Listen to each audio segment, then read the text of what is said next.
Hey guys, what's up? In this video, I'll show you how to archive Instagram posts all at once. If you're not sure, archiving is a great way to remove your posts from your profile without having to actually delete them. Now, how do you do it for all of your posts at once? It's quite easy. Just click on the top right corner. Once you're here, you can go ahead and click on your activity. Then you can scroll down and select posts. Under here, just click on the select button on the top right corner, select all of them, and then neatly click on archive on the bottom left corner here. Click on archive again. And once this is done, you will now see that all my posts have been archived. I'll quickly refresh and there you go.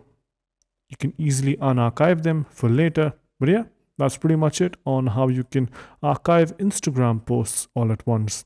Hope you guys found this video helpful. If you did, subscribe to the channel, like the video, and also comment down below on what next videos we should make. So yeah, that's pretty much it for this one. Thank you for watching. Bye-bye.